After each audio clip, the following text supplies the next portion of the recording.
Okay, everybody. I think this happened like a week or so ago. This was surging on the internet. This video is only 3 days old, so foot in my mouth, am I right?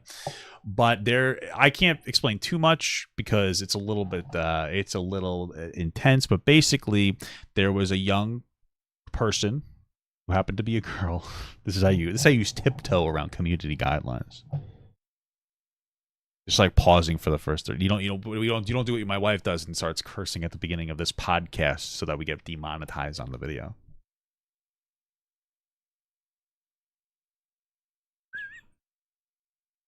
Follow our Instagram and TikTok in the description.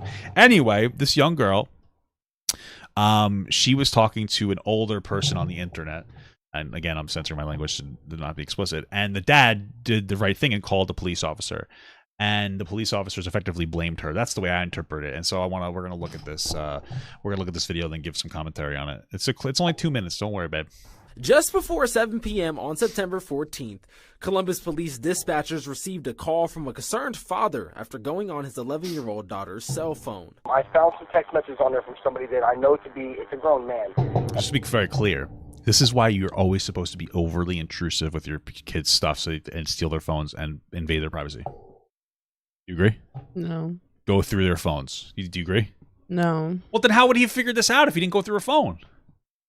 If he would have provided education first. No, sometimes, and not everybody has first of all, not everybody knows, and we don't even know the right education to help educate young people from being aware of older, disgusting people. That's number one. Number two, it's not necessarily going to work. You got to do something. I don't think you said that you don't want to have emotionally demanding conversations right now.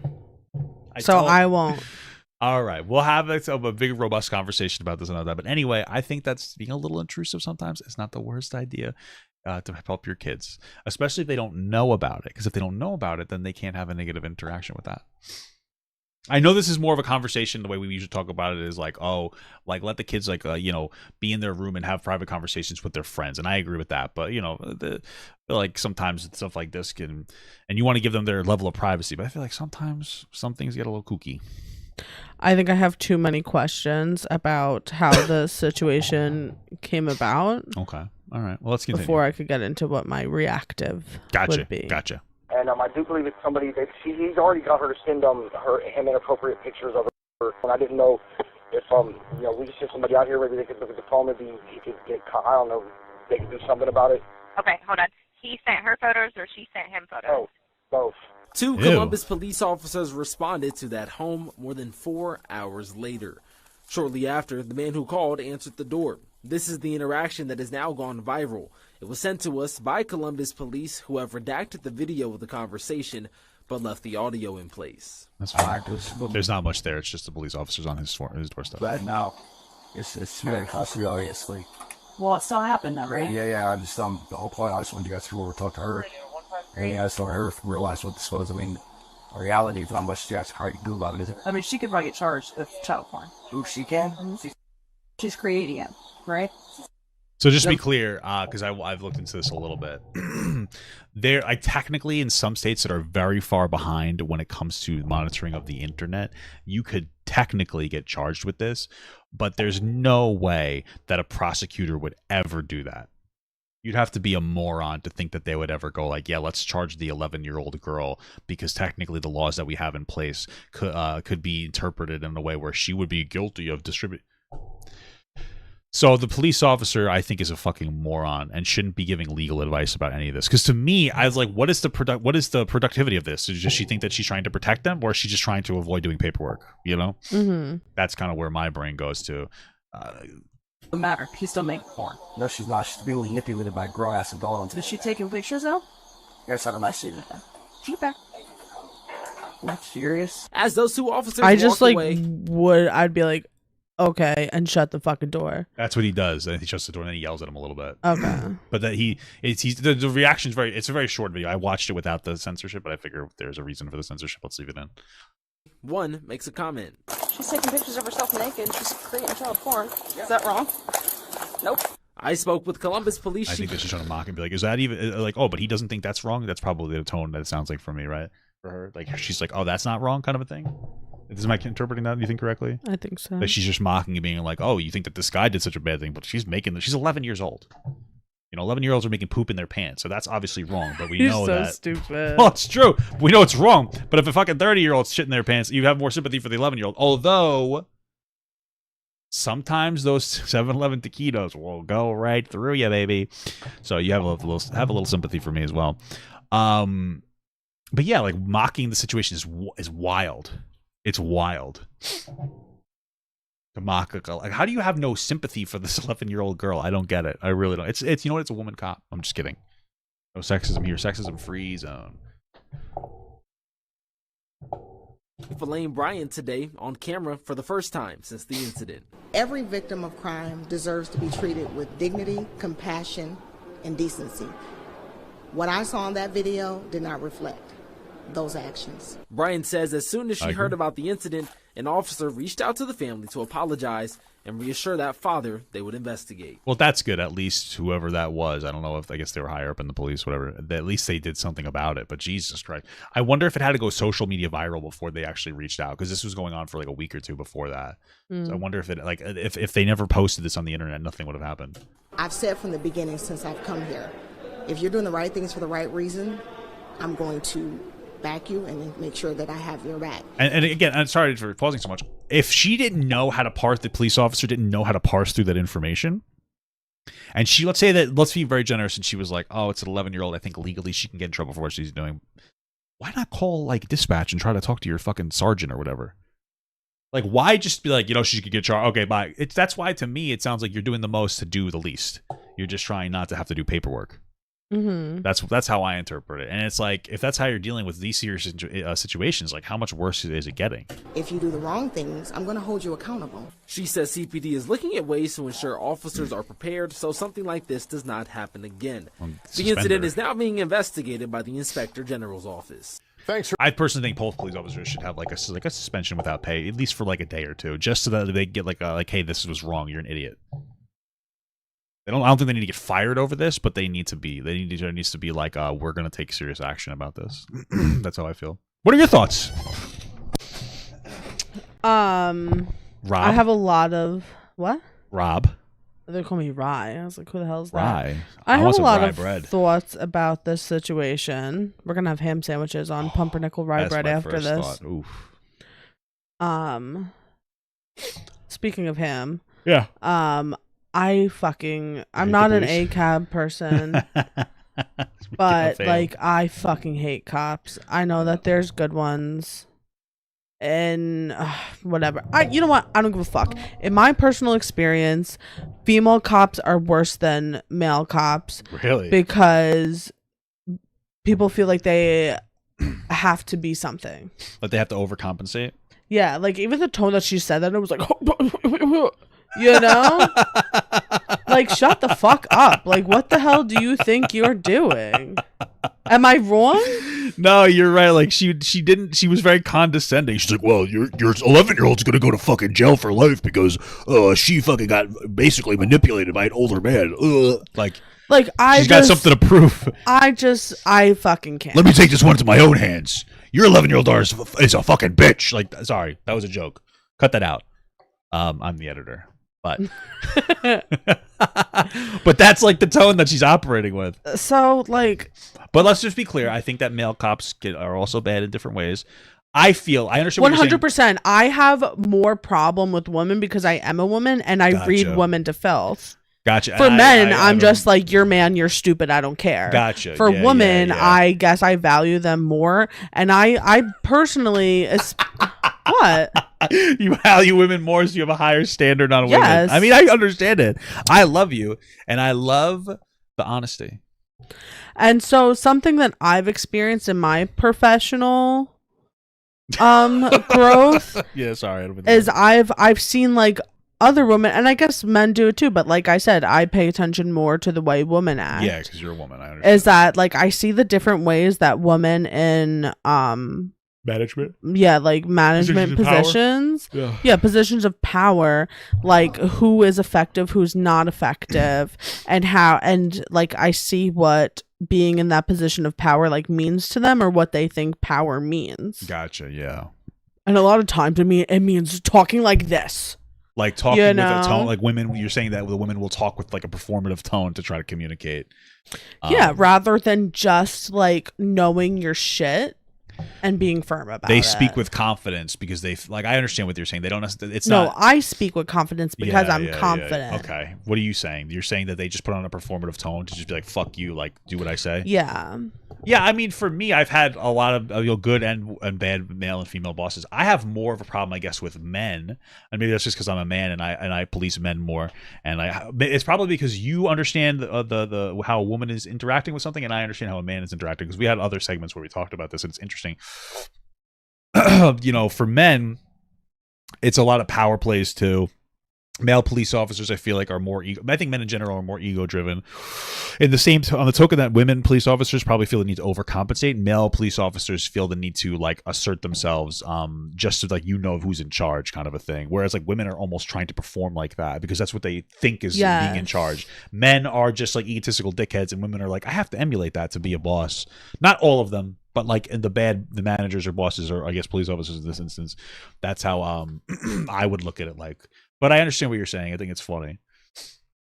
And then my other, I'm not even gonna talk about the whole like actual action that caused the police to be involved in this, because that's like a whole like topic that be discussed about the 11-year-old distributing whatever to like the adults. However, I don't even know how old he is or who he is. It sounded like to be honest with you, and this is just pure speculation, it sounded the way that they were talking about it for the limited amount that we have, that like the dad almost knew who it was. Yeah, or there was at least indicators that this was like an older person. Yeah, or somebody that he might be. Which, like, with, I mean, to be honest, I like, at least in my experience, like, I don't expect like 11-year-olds to be trading. So, like, of course, it would be somebody older trading with an 11-year-old. Yeah, we used to trade Pokemon cards. Yeah, when we were 11. Somebody stole all of my Pokemon cards once, and then I got them back. I remember that story. Yeah, I think a girl had a crush on me, so she stole all my stuff. What? I literally didn't hear. Yeah, it's fine. This is not important.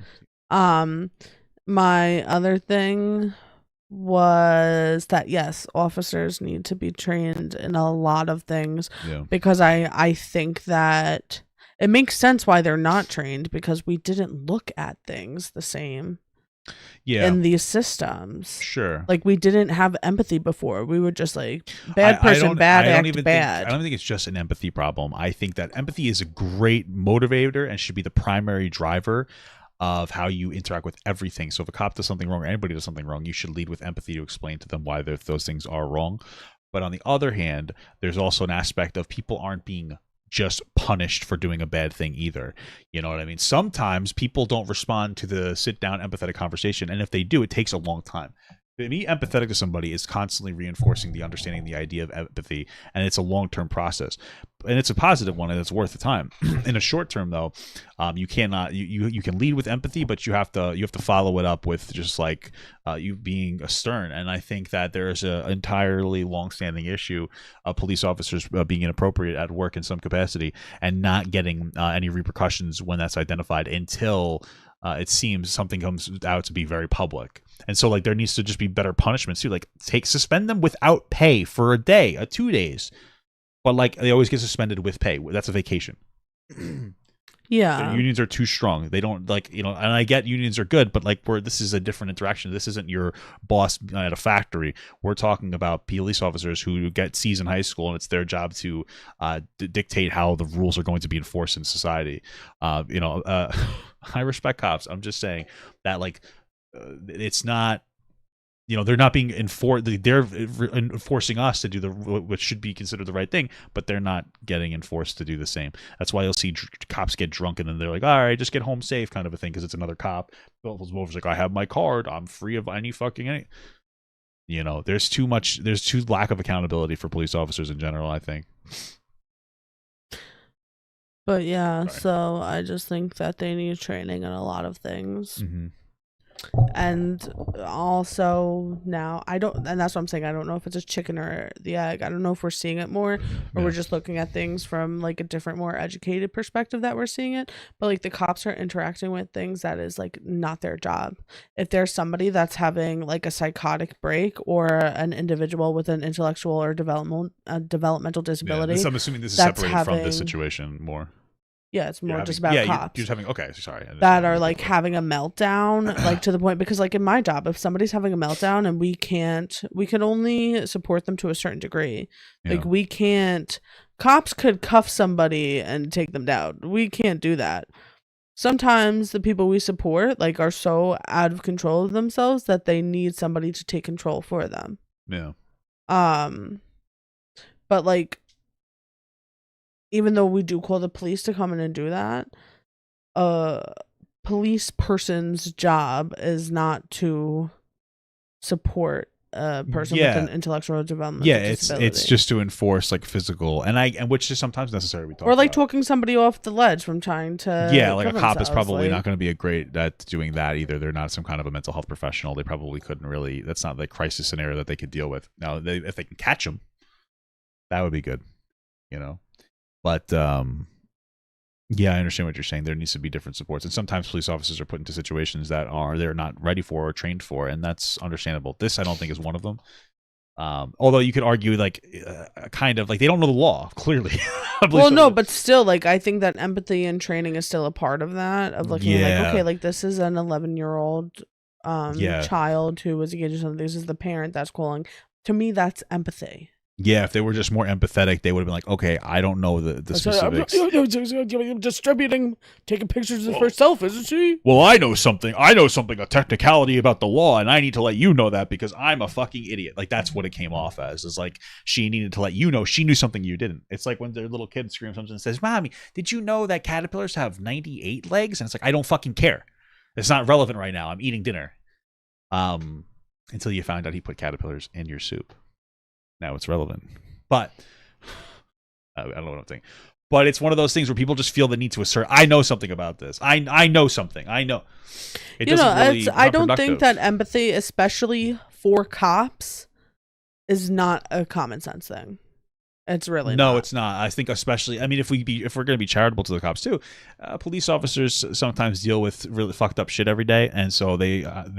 I think that police officers get conditioned to be shitty, even shittier human beings. Well, yeah, I think that a lot of people. Sorry, I'm very passionate about this because I do have a lot of cops in my life, and I know a lot of people that I've known for a very long time that now at our age have become cops. Do you also have a lot of racists in your life? Yes. And so I do think that a lot of times people do join the police force genuinely and want to help the community and stuff like that. I think it's how it starts for some people. But I've also seen a correlation of people becoming more ismly, I'll say. What do you mean? Like there you go, but racism, any sexism, like anything. Yeah. In their progression, and there is like the boys club sense. Absolutely, yeah. Among the end on Long Island, the cops' pay is crazy, and they all retire in their 50s with pensions for like ever. Yeah, which is insane. I think their top pay is like almost $130,000 a year. Like it's wild. Full benefits, full everything. Meanwhile, we're paying $600 a month for, fucking healthcare that we still have to pay a $5,000 deductible on. Well, 7,000, but that's a different story. Yeah, what the fuck was I gonna say before? Oh, I was saying to be charitable. Police officers, they come out to the job and then they see some stuff that's a little fucked up every day, and they maybe not every day, but more frequently than us, of course. And that I imagine would wear you down. It would strip you of some of your empathy, and it would kind of have a negative impact on you. And we see that. That's why we do see disproportionately higher rates of physical violence or domestic violence between police officers and their spouses. And I think that's one contributing factor. I also think that there's probably a conversation to be had that the type of people who are drawn to be police officers are individuals that have authority issues, and they want to be like authoritative figures, and they want to wave their dick around.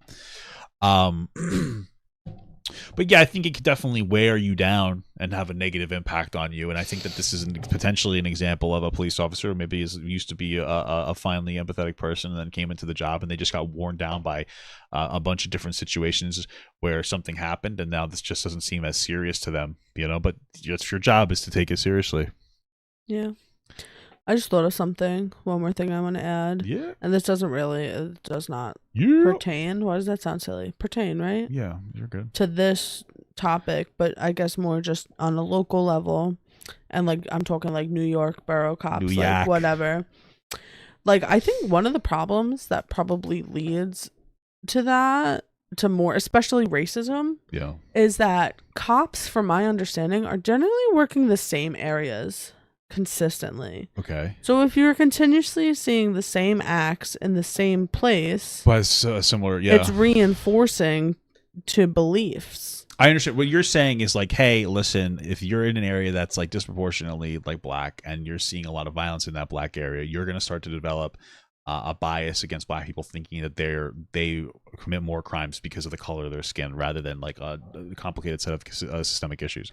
It's, if you bring it to a different level, and this might sound silly, but like if you work for like a fast food place for years, you might start to hate the hamburgers because they just start, like, you know what I mean? Or we see retail workers who work retail, and they don't have bad customers all the time, but there's that one customer every day that's a real piece of shit, and it's always a different person, and you start to hate customers.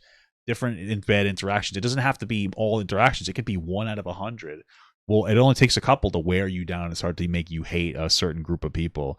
And so, like, constant education and shifting people through different communities so that they can interact with different people. And then also making an actual concerted effort to get people from the communities to be the cops there too. Because, you know, all the police officers in the city, or at least most of them, they commute from Long Island.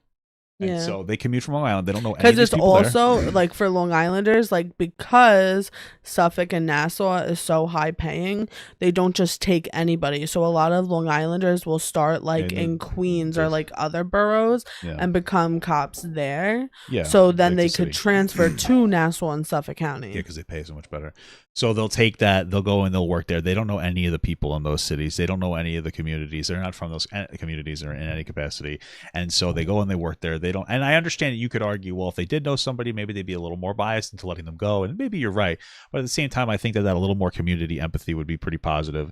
But then on top of that, they're taking that money from New York City and they're bringing it back to the Long Island, and they're not distributing into their own community, which doesn't have a positive impact on the money from New York, right? Because if you have a bunch of people getting paid decent salaries, spending the money in their own communities, those communities have more money circulating through them. There's more jobs, there's better jobs, et cetera, et cetera. And there's like a whole problem that kind of just continues to cycle over and over again, you know? Yeah. I have one last fun fact. Go ahead, give it to me. My papa was too short to become a cop in New York, so they moved to Connecticut, and that's why my mom was born in Connecticut. Wow. And then once he was a cop there for a bit, he was able to transfer into the city. Would he get stilts? And be a cop. Well, because he was an already established cop. They accepted him. Gotcha. Wasn't that funny? There was a height requirement. Wow. That's pretty good. That makes sense. Yeah. The more you know. Yeah. Interesting. Okay. Very based on what? We'll never know. Get the joke? You don't care.